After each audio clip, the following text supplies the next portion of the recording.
Subjunctive, a la Shmoop. If you could go anywhere in the world, where would you go? Would you go to Italy so you could eat your weight in gelato?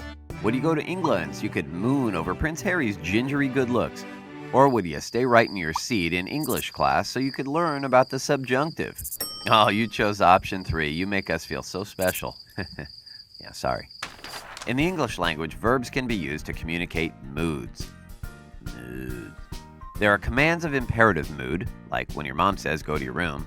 There are the matter-of-fact statements of the indicative mood, like when you tell your friends, I don't do anything when I'm in East Texas on a Saturday night, y'all.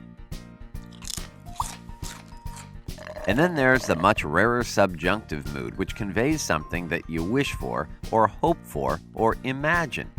The subjunctive mood is easy to identify. You can often just look for the following 3 items in a sentence. The word if, followed by the verb to be, conjugated as were or was, followed by a statement including the words could or would. With this formula, your reader will always know when they're in for a bout of wishful thinking. Got it? Well, let's look at some examples of sentences written in the subjunctive mood. If Gary wasn't failing algebra, he would spend his days on the beach at Galveston guzzling Pepsi and working on his sunburn. This example follows the rule. It has an if, a wasn't, and a would.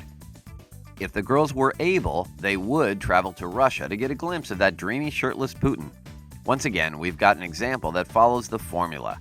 There's an if, a big if in this case, a were, and a would. And besides, anyone who thinks old Vladimir is dreamy is definitely thinking in the subjunctive. If we were wealthy, we could pull a Scrooge McDuck and swim in a giant pool of gold. Yep, there they are again, the if, the were, and the could. And that's all there is to the subjunctive. If you have a hope, dream, or wish you want to write about, all you need is the word if, followed by the verb to be, conjugated as were or was, followed by a statement including the words could or would. Now, if only you could trade in your desk in English for a deck chair on the QE2.